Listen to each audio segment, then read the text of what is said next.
Welcome, stranger. Name's Halleck, and it's a pleasure meeting you. I run this little shop. Got enough supplies here to keep you alive and fighting.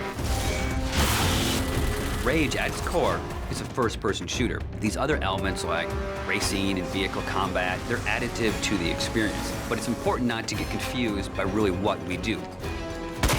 We're id, we make first-person games. You know, when you pick up the shotgun and you shoot a bad guy, you know what to expect.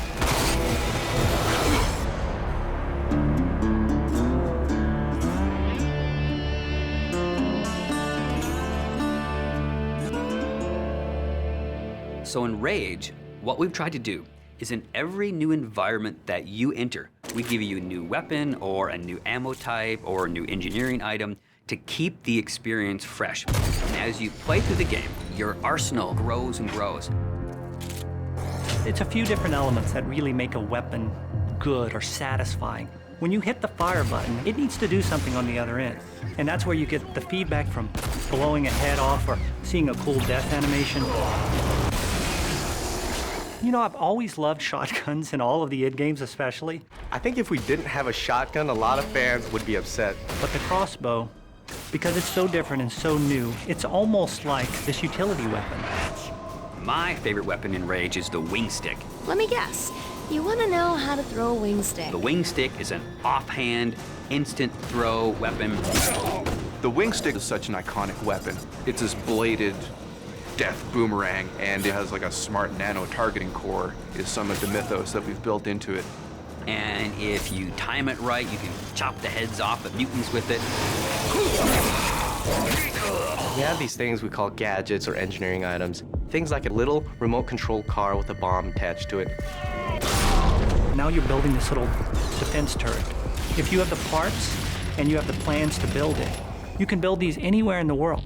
So now you're running around, you're firing, and instead of just tossing a grenade or just throwing the wing stick, you're tossing down a little defense turret.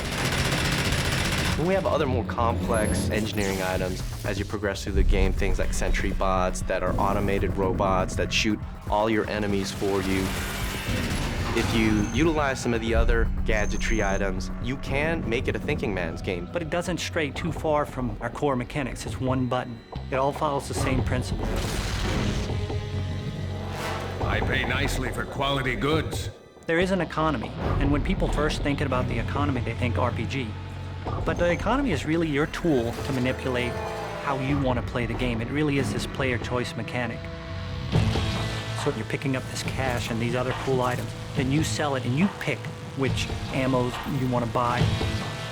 When you get these new things, you'll want to try it out. And when you do, you learn how that impacts you as the player and how you want to approach a situation. But at every step of the way, we never want the inventory to get in the way. It's there for a reason.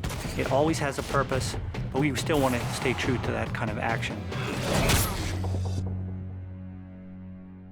The world in Rage is about survival and all the elements that the player will need to succeed in surviving. It's up to them how they want to use those gadgets, weapons, and ammo types, along with the action shooter experience role that we intend for the player to take.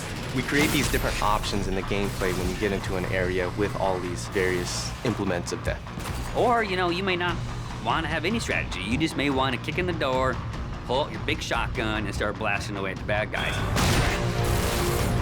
We really give players the opportunity to engage the enemy AI in the way that's best for them. And we feel that that adds a lot of life and replayability to the game.